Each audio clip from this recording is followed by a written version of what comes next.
Hi everyone, Nicholas Buffett is here from sunny Cyprus, and boy is it a scorcher here in Cyprus today. Welcome to this video tutorial. This video tutorial is all about the Microsoft Certified Educator Examination, the MCE. So if you're here, it basically means that you're interested in taking the MCE exam, or you're just trying to get a feel of what's entailed and what's required of you so that you can actually get certified, pass the examination, and become an MCE. What is the MCE? Well, basically, the MCE is a certification that says, as an educator, you're able to implement technology in the projects, the assignments, in the classroom for your learners so that they are able to develop the much needed skills that they're going to require later on in their lives, in their professional lives. There are 6 skills which are identified, and we're going to see this in a second. And we basically need to prepare our students so they can develop those skills and be ready for tomorrow's world.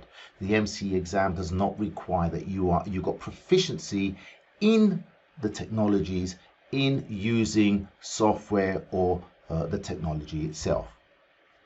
So what are the 6 skills that we need? Well, they are identified as these 6 skills that we've got here: knowledge construction, collaboration, real-world problem solving and innovation, skilled communication, self-regulation, and the use of ICT for learning. Let me just elaborate on that last one for a second. Use of ICT for learning, not teaching ICT. There's a lot of misunderstanding by educators that want to take the MCE exam and they say, but I'm not an ICT teacher.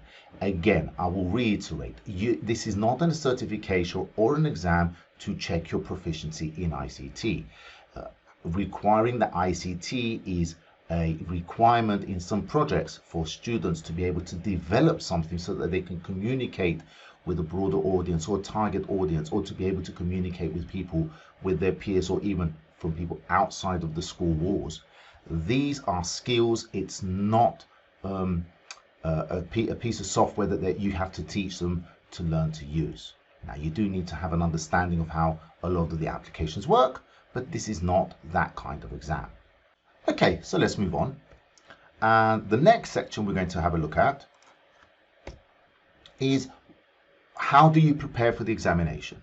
Well, if you've got the time and you've got the bandwidth to actually really go in depth to prepare for the exam, and I strongly suggest that you actually do this learning path, and that is complete the 21st century learning path in Microsoft Learn. Now, all the links that I'm going to mention in this video, they're going to be in the description below, so you'll have access to all of these directly.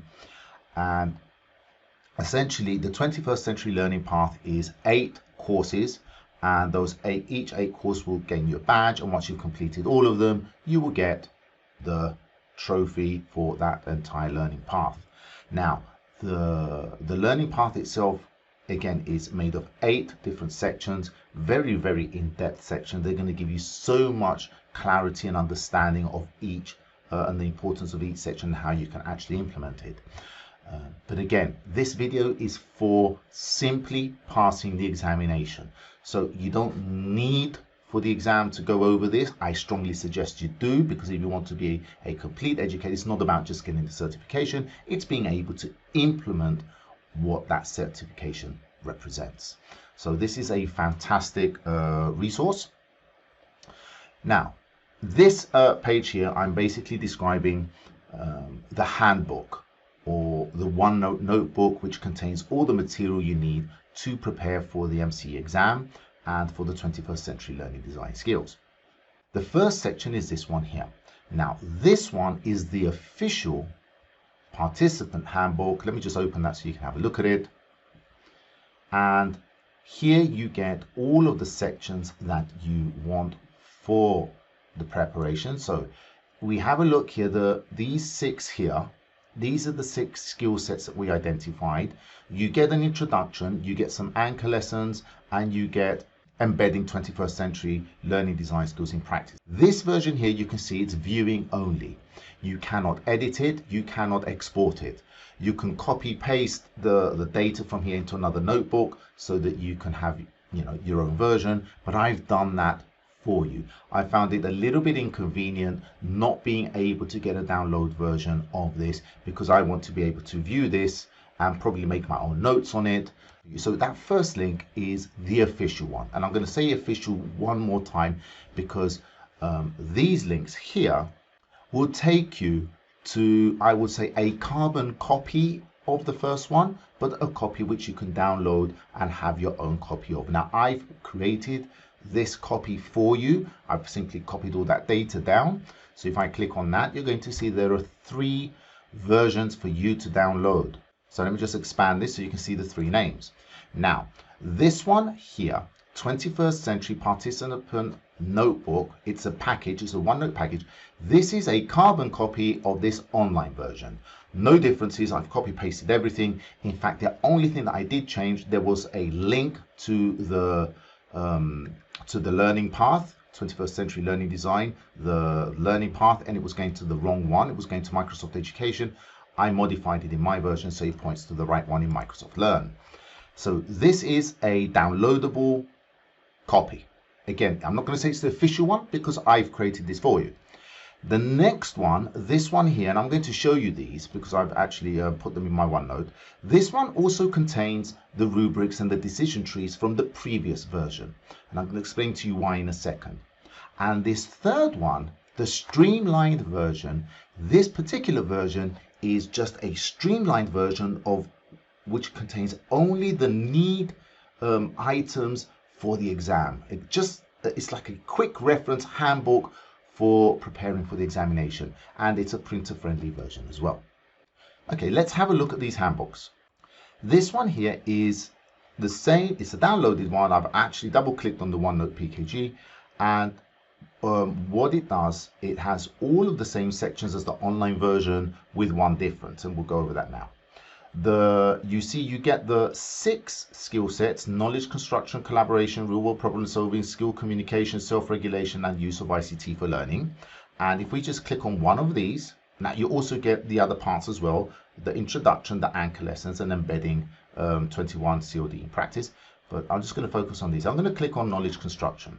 So for each one of the skill sets, you get these 5 pages: an introduction, which basically introduces what knowledge construction is, the big ideas, and you see you get this video at the top and then the big ideas explanation here.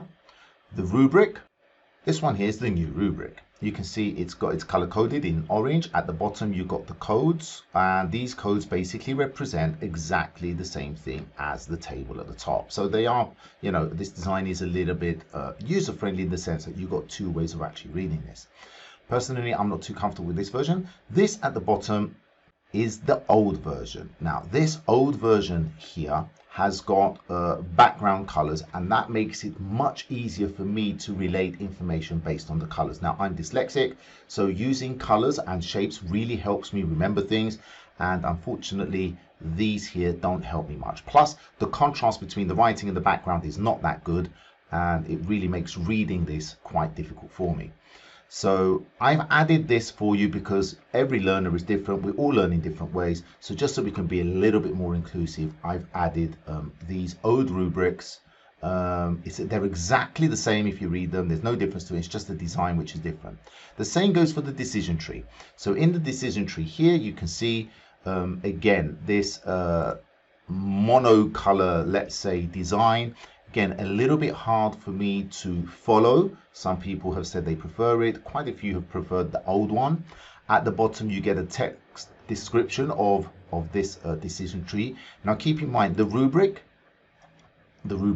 let's say, and the decision trees are exactly the same thing. They're showing the exact same information. They're just showing it in different ways. So this page here, the rubric knowledge construction and the decision tree knowledge construction are exactly the same thing. They're just represented in a different way. So it's not really 2 pages you're learning, it's just the one. And at the bottom of the decision tree, I have for you the old decision tree. And this is the one I prefer, once again. Why? Because it uses symbols and it uses standardized symbols. For example, the rhombus is a standardized symbol for decision making. If this, then this, or yes and no path. And I prefer the fact that you've got the green text for the yes and the red text for the no. It's just so much easier for me to understand. Now, basically, for me, I only learned, and most of my education, I tell them just to learn the tree, this one here, and that's all you need, essentially. Or some people prefer learning the rubric, and that's all you need. So it's whatever you prefer. So whether you're going to go for the newer version, the older version of the rubric, or the newer version of the tree, or the older version of the tree, that's entirely up to you. Whatever helps you remember the path so that you can actually categorize and give a numerical value for that activity. Okay, so let's move on. Now I've got here for you the other one, the streamlined version. Now here I've taken out all the other things that you really don't need for preparation of the exam. So if we have a look at knowledge construction again, you can see it's only the 6 skills. I don't have any of the other material here. I have removed, so for each skill there are only 3 pages now. So I've removed things like the introduction, because once you've read that once, you really don't need to read it again. And I've removed the in action page as well. So if we take knowledge construction, all I give you in this particular version is the big ideas. Now you're going to see how important this is in a minute. And then the rubric with the new and the old, and the decision tree with the new and the old. Okay, so that's all I've given you, so you can print this off. It's much more user friendly. In the big ideas, I've taken away that video at the top, because if you try and print this, you're going to get that big empty space at the top. You can't actually see the video in the printed version, and it just causes more scrolling. And once you've seen the video once, you're probably not going to watch it again. Now here I'm just showing you clearly exactly what it is. So depending on, irrespective of which notebook you download, they're all really exactly the same. For the exam, the only things that you really need to study and learn well are the 6 skill sets. And for each skill set, there are 3 pages that you need to focus on. And the most important one is going to be the big ideas. And then you're going to learn whichever is your preference, either a rubric or a decision tree. And that's basically it. So what does each page give you? Well, the big ideas, let me just go forward and I'll come back to the big ideas. So if we have a look at the rubric, for example, the rubric helps you assign a numerical value from 1 to 4 or 5, depending on, how many levels there are of a particular learning activity. Now, this is going to be a learning activity you're going to give your students or your learners. This is one of the differences in the older version of the OneNote Notebook and the newer version. Students are actually called learners. So you're going to give your learners an activity, and for the skill set of collaboration, depending on what you're requiring or what the standards are for that piece of work you're going to give your students, you will be able to categorize for collaboration, let's say, using the rubric, at what level that activity is. Okay, and basically it's there to see how strongly it offers the learners the opportunity to develop that or the given skill. And the given skill for this rubric is collaboration. Now if we look in this rubric here, you've got words like interdependent, substantive decisions, shared responsibility, work together. What do these terms mean? And if I could just go back one, that's where the big ideas comes in. The big ideas basically explains very clearly what each one of those terms means. And this is why the big ideas is probably the biggest part of the learning, really understanding what each part of that rubric means. Okay, so for example, where it says substantive decisions, it explains very clearly here what that means. So in the rubric, whether it is the rubric, and it says here substantive decisions, you know exactly what it means. So the rubric gives you this table, and it gives you this text-based version as well, which is a text representation of the table. The decision tree, the next page that is important, is basically a diagram-based way of looking at the rubric. So it's up to you which one you prefer to remember or which one helps you the most, either the table or the tree. Personally, I prefer the tree, and if I'm going to get a little bit more personal about this, I prefer the older tree. But this video is all about the new notebook and passing the exam. To summarize, and this is basically what you will need for the examination. You're going to need about 3 to 4 days of moderate studying. Why? Because you really need to get a good idea of each term using the big ideas, and then you need to memorize well those, either the rubric or the tree. You need to have a good understanding of the components of each rubric, and that is the big ideas, and this is why the big ideas is really important. You need to know what is important to read in a question and what is not. Now, this one here we're going to go over next. If English is not your first language, or you've got, you're like me, you're dyslexic, or you've got any other kind of either reading difficulties or learning difficulties, then being able to identify what's important in the question and not having to read all the text, that's going to be a real lifesaver for you. And follow good exam techniques, like manage your time. This is a really important one. This is what we try to teach our students and our learners.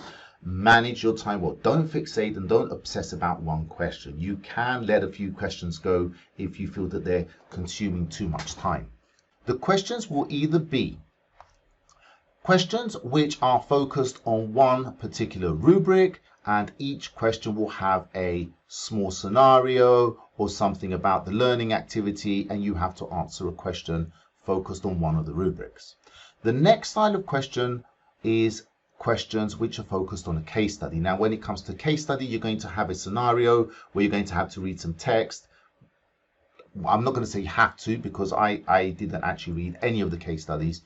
And based on that text, you're going to answer a series of questions. So one section, so if you've got a case study, that's a section on its own, and you will get about 3 or 4 questions which are focused on that case study.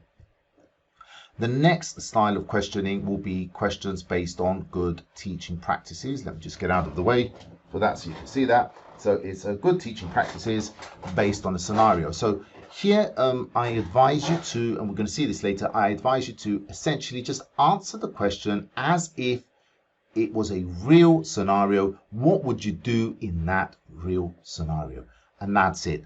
A lot of educators tend to think that what they do is wrong and they should be doing something better. That's not the case. Just answer honestly how you would deal with something in a real scenario. Okay, so here we see what a case study style of question would look like, and I've got for you a setup which I've created so you can see the interface. So a case study will have several questions associated with it of different types. Usually has a lot of text to read, but the text is found at the top of every question. Well, in this case now, you get this area here, and this is the text to do with the case study. And you see you get, when you click on any one of these here, it will open up the text for you to read, for example, on the description of the students, the learning and teaching environment, so on and so forth. In this blue area here, that's where the question is, and that's where you would answer the question.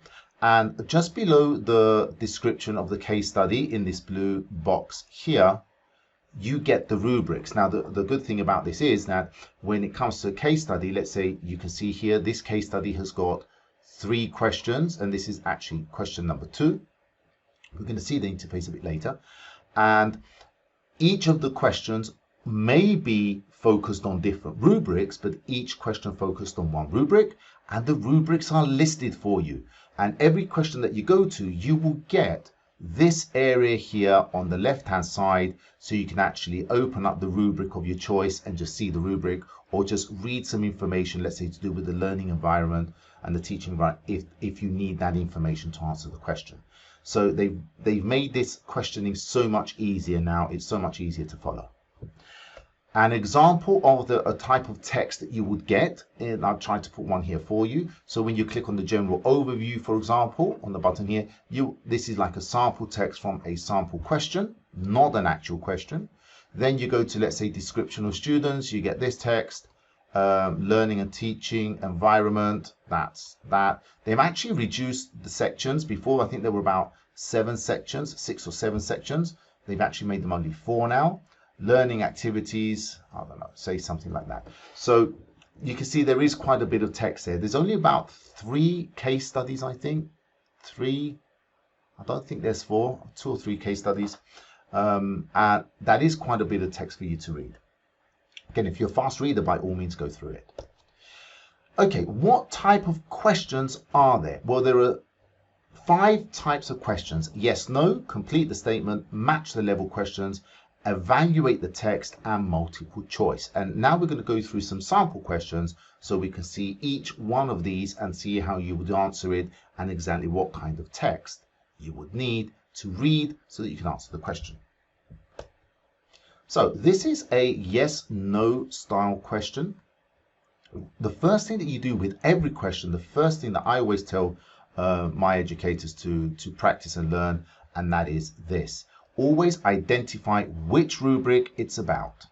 Okay, first thing is identify the rubric, and that way if you are going to read a little bit about the scenario or the case study or this, that, the other, your mind is already remembering and going to which rubric it is, what are the different levels, what are the codes for each level, and you'll be able to relate the information that you're reading to your rubric. You'll be like saying, ah, yes, it's got this, that's a level 1, okay, so it's a level 2. So it actually helps you recall those codes or the grades, let's say. And then it says here we want to facilitate for level 5. So if we go through this, even without reading anything else, I'm just looking at here, facilitates level 5 of the collaboration rubric. I've got here now 4 questions, okay, which I have to apply a yes no answer for. Now what I'm going to do, I'm going to go over to the next slide, and we're going to use the rubric without even reading anything else to answer these questions. So I've answered them for you. I should have actually put these hidden, but doesn't matter. Let's just save some time. The first one says, students collaboratively learn their role and obligation of citizenship. So if I know this rubric, collaboratively learning, although it's got the word there, learning what their role is and obligation of citizenship, that's got nothing to do with them collaborating with anybody. There's no skill set there. So that's definitely going to be a no. Students work interdependently. Let's just stop there.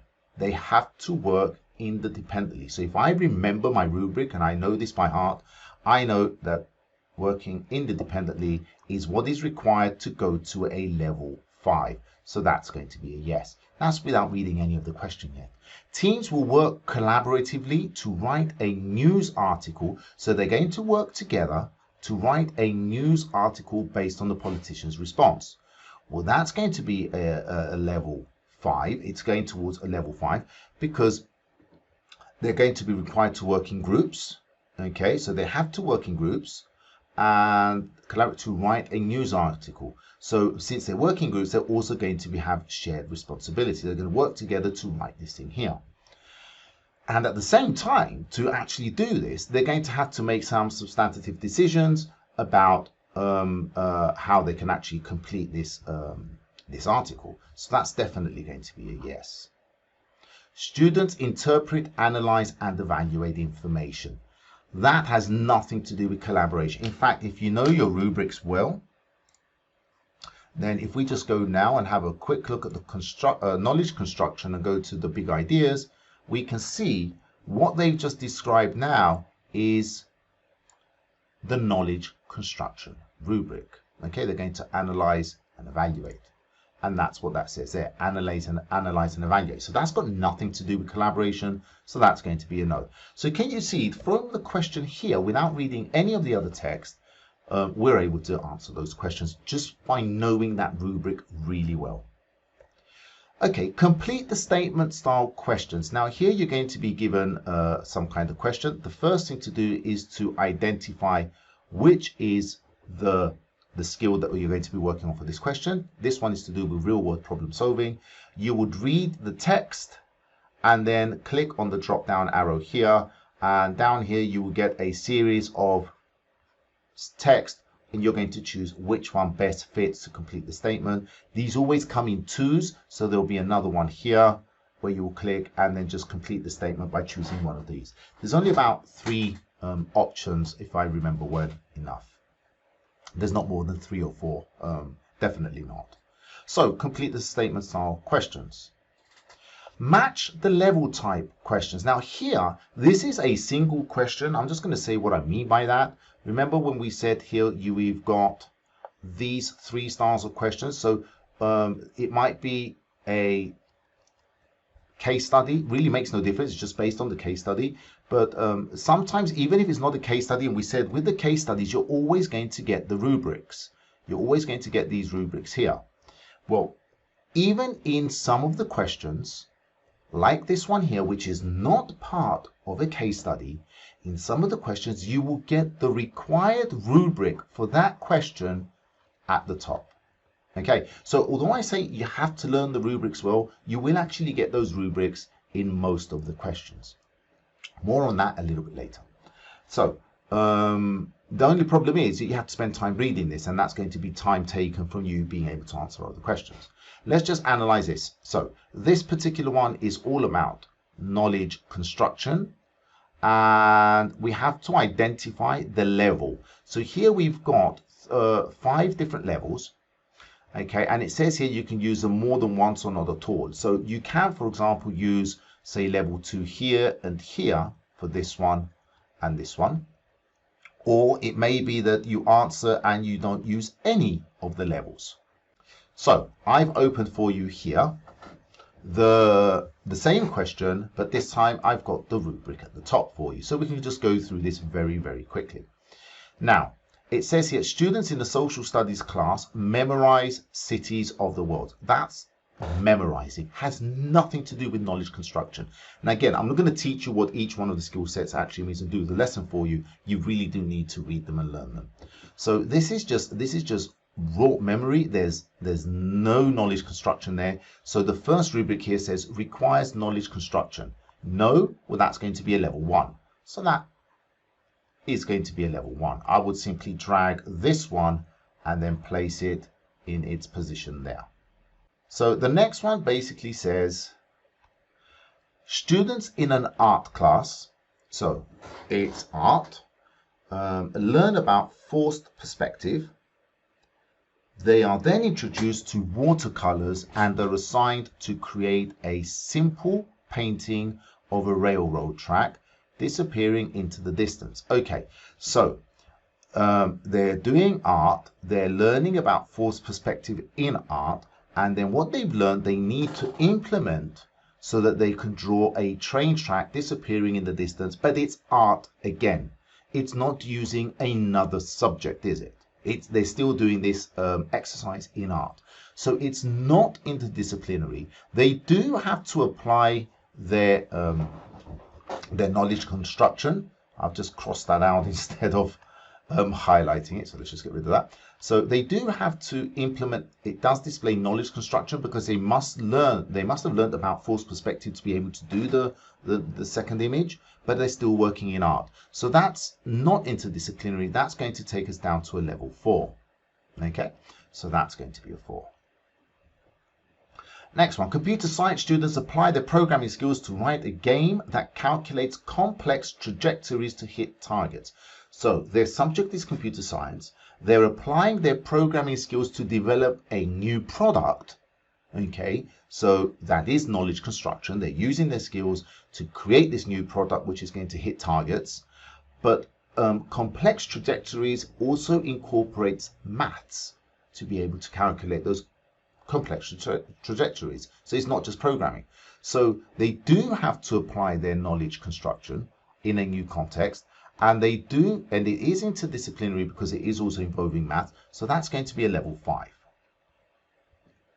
Let's look at the last one. Students apply their winter fitness training, so winter fitness training and science study. So that's already interdisciplinary, of predatory birds to practice in a spring hike into a bird reserve for the purpose of observing eagles in their natural habitat. So here they've got some skills in winter fitness, they've got their science studies and what they've learned about predatory birds, and they're actually implementing this in a field trip. Definitely that's going to be a level 5. Okay, so again, just knowing the rubric or the tree, the decision tree, you can answer these questions. Evaluate the text type questions. So in this style of question, you will be given a statement. And again, the first thing to do is to identify. Now with these, I do think because the text is only a small amount, it is a good idea to read the little description at the top. Okay.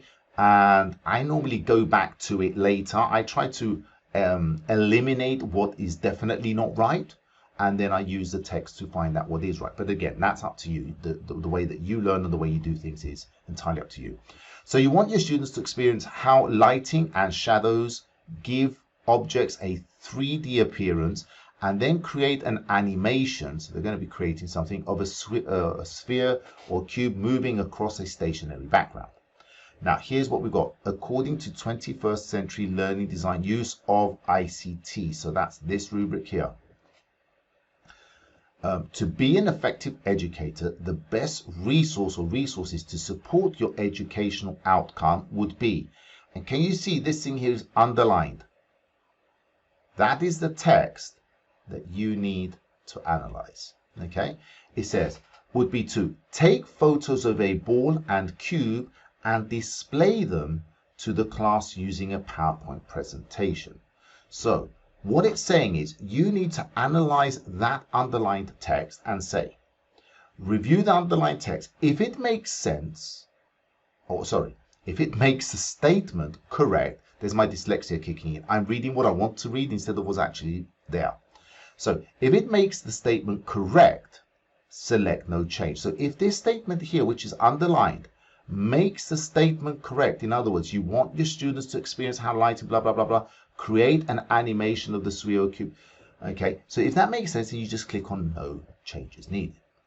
If it doesn't, if it's incorrect, then select the answer choice that makes the statement correct.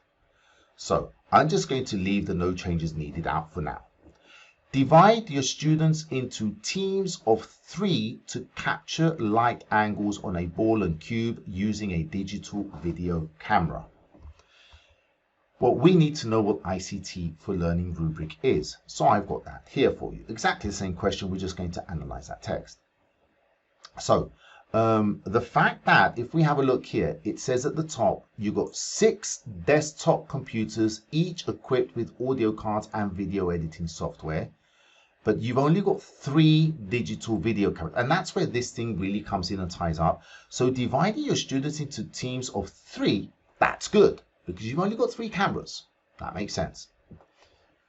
Okay, and to capture different light angles. So you're going to use a video camera to capture different light angles. That makes sense. So I like that answer. It's actually making the students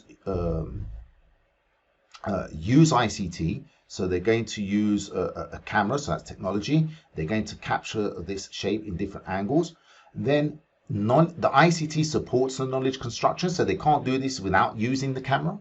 So that's going to be definitely a level 2. Sorry, a level 3, because it supports knowledge construction. So that will go that way, and at least it will be a level 3. ICT is required for constructing this knowledge. Yes, it is, because without it, you can't construct it. You need to take that video.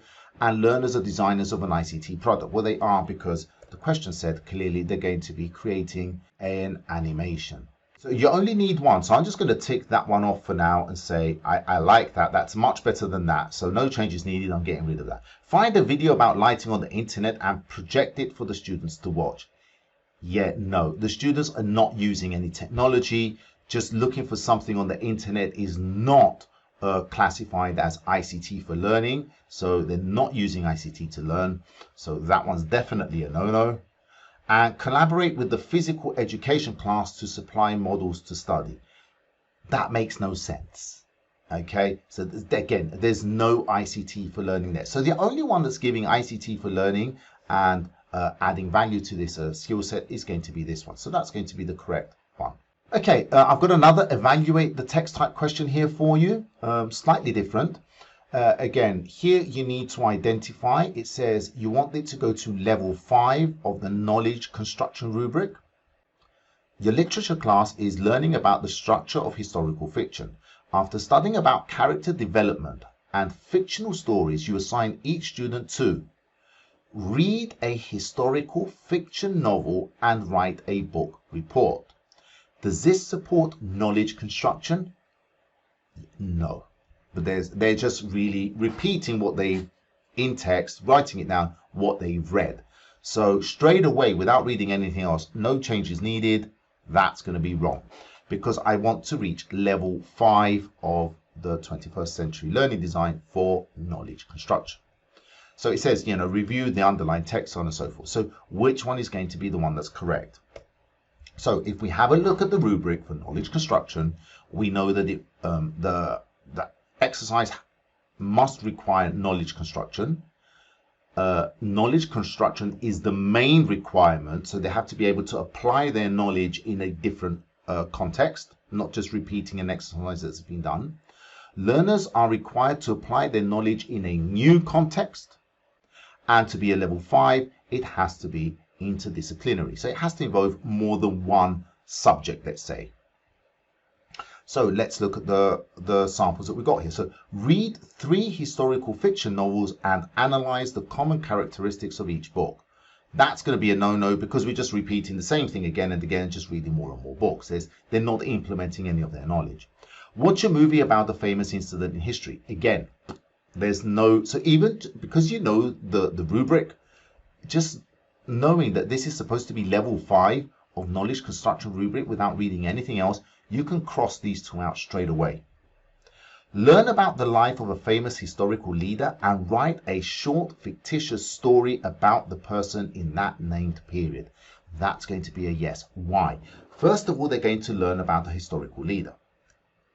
They're going to learn that, and then what they have to do, based on what they've learned, they have to write a short fictitious story. So that's going to bring in literature.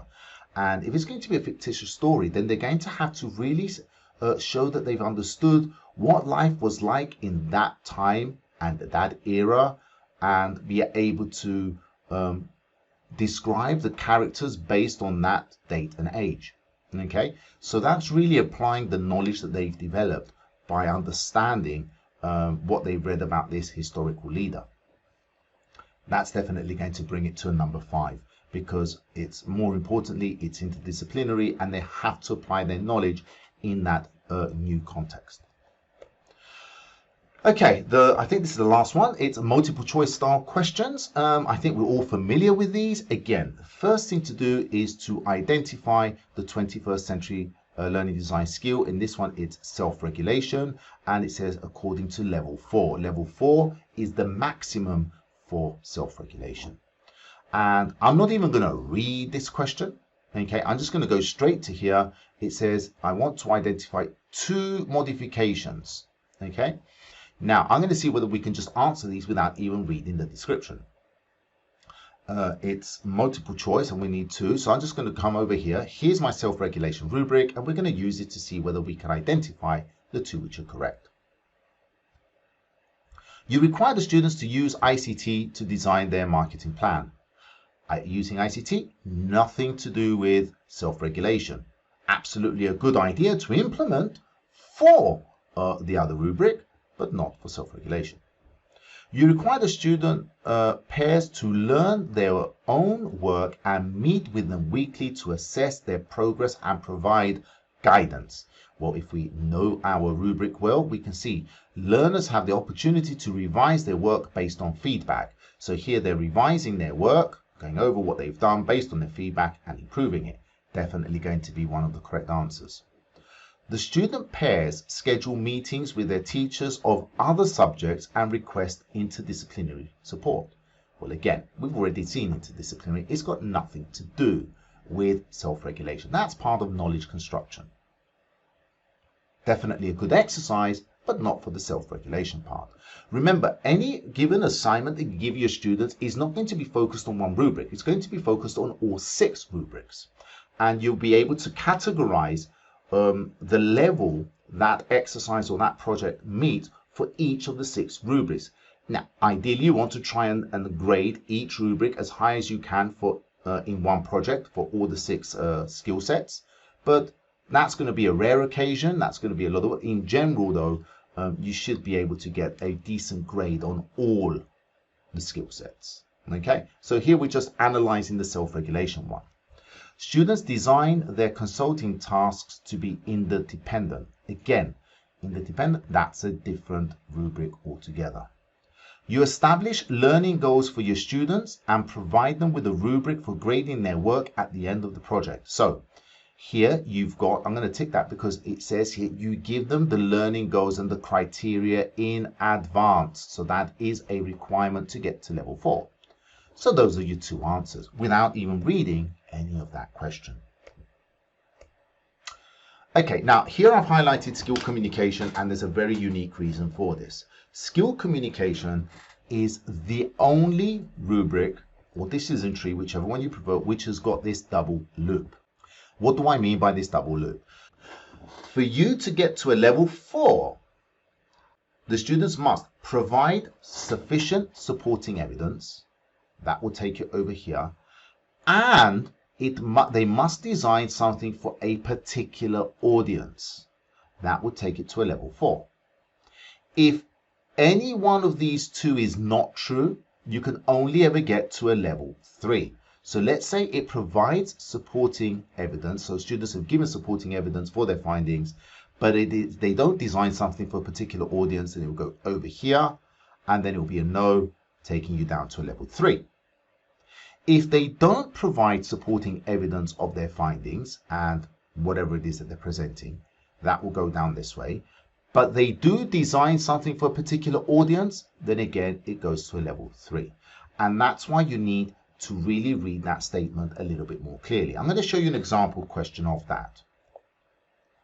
So again, I prefer this rubric, and I know I said this video tutorial is going to be about the new rubrics, but again, just to show you, you do have these old rubrics in the OneNote notebooks, which I've designed for you, and you can actually see this, I believe, a little bit more clearly. So communication is extended or multimodal. If it's not, it becomes a 1. If it is, then you go down to here, and you can see this is where I mean about this double loop. To get to a 3, you can either follow this path, or you're going to follow this path. That will take you to a level 3. To get to a level 4, both this and this must be true. Okay, so it's exactly the same thing, it's just displayed differently. Let's have a look at an example question. So I'm going to see here, if I identify this is going to be for a rubric for skilled communication, and it wants me to get to level 4. I'm going to try and answer this without looking at the question at the top. So student journalists are required to publish their report in the school paper. Okay, so they have to create the report. It's not telling us, I'm not able to see what this report is or anything yet because I'm not reading the top. The video should be embedded in a PowerPoint presentation. The video should target community leaders as the audience. So here I've already satisfied one of these criteria. I'm designing for a particular audience, this one here. Okay. Student journalists are required to provide sources of their information. Oops, now I can see I've also satisfied this one, provide supporting evidence. So both of these are true to get to a level 4, but I'm only allowed to choose one, this one or this one, but they're both correct. And the only way to identify which one is correct is to read this here. So it says here, students in the journalism class are assigned to work in pairs to create a video. So they're working in pairs to create a video of each student reporting on current event of interest to their peers. So they are designing, it says here, they are designing, already the assignment says they're going to design something for a target audience. The target audience is their peers. So I don't need this one. This is already being satisfied. They're already designing for a target audience. Each morning, one of the videos will be broadcast through the school following morning announcements. There's nothing here about the students providing supporting evidence of whatever they've created. So the one that's missing is this one. So this is going to be the correct answer here. Okay? And that's why you need to read, especially when it comes to skill communication, you do need to read the details at the top, you know, the little information about the particular assignment. Okay, that's it as far as the questions are concerned. The exam is separated in sections. Now, you cannot go back to a section after you have completed it. So, for example, let me just jump to this one here.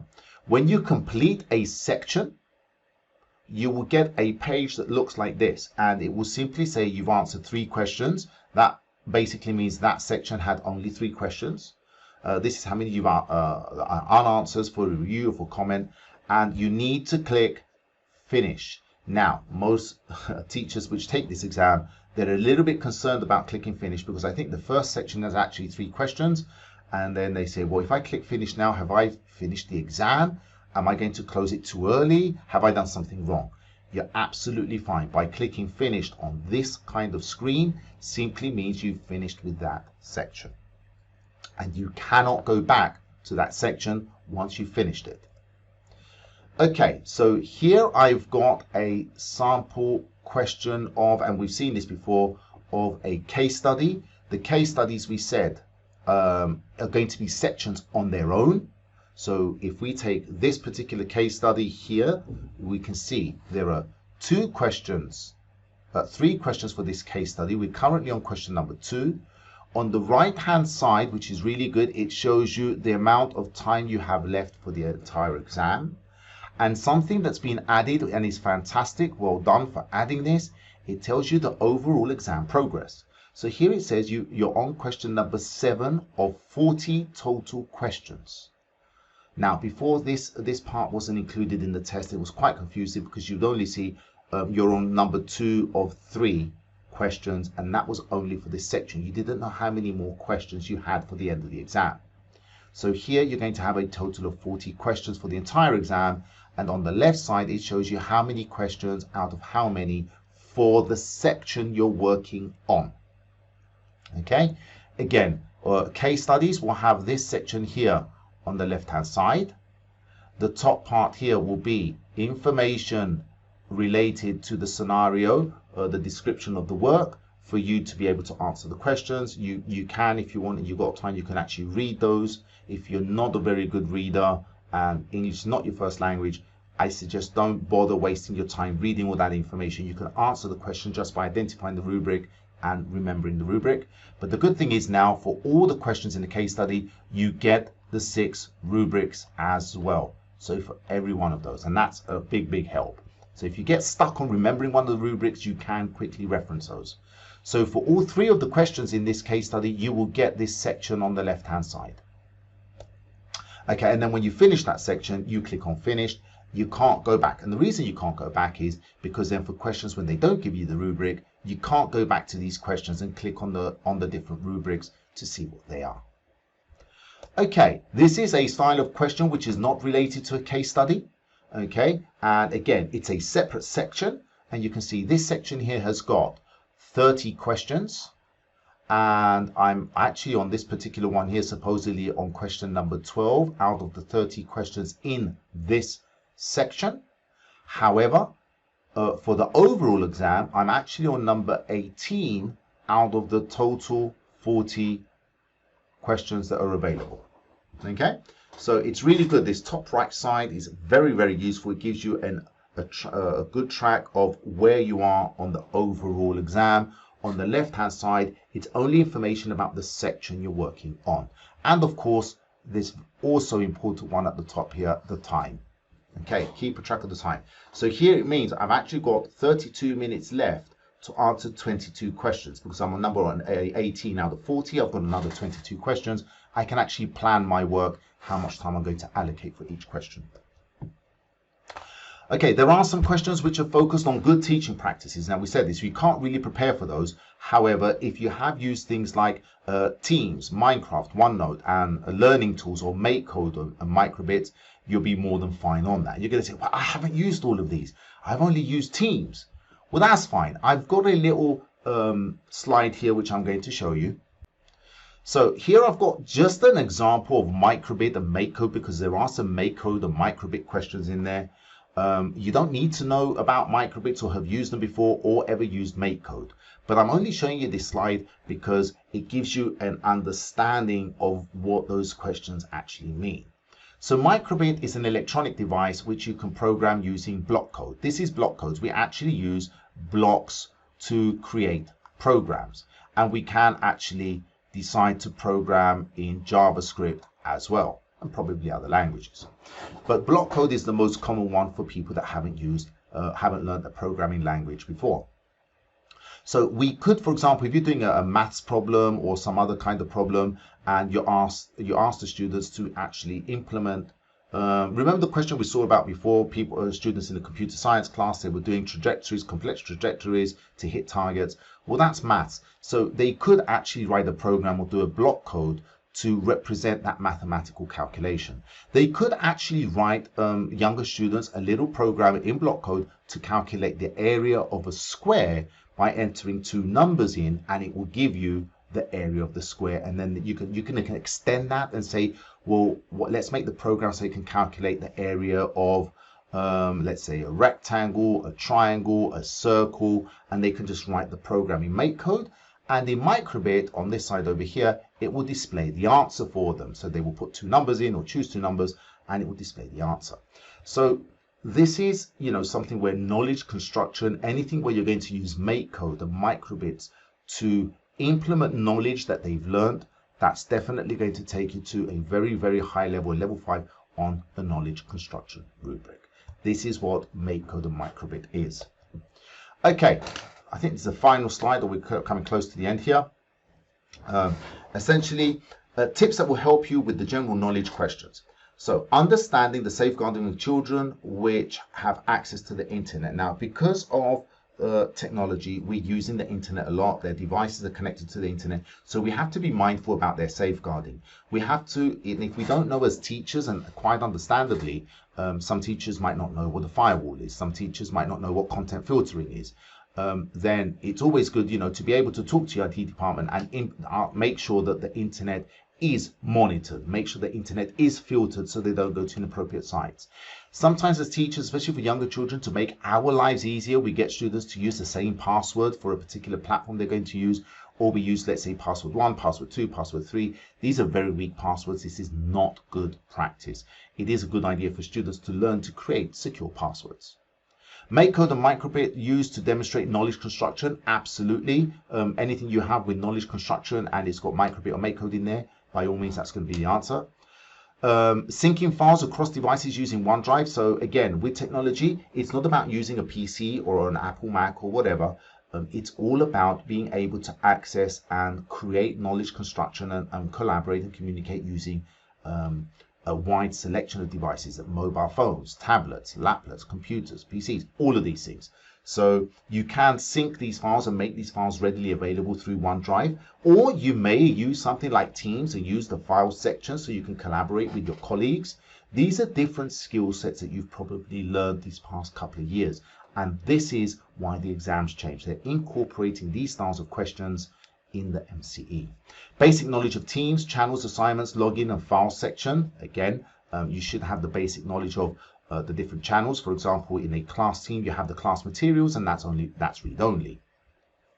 Any question to do with improving reading or supporting students with language difficulties? Definitely Immersive Reader, or learning tools. That's definitely going to be your answer there, because that is the one tool which is fantastic for helping students with their language or reading difficulties.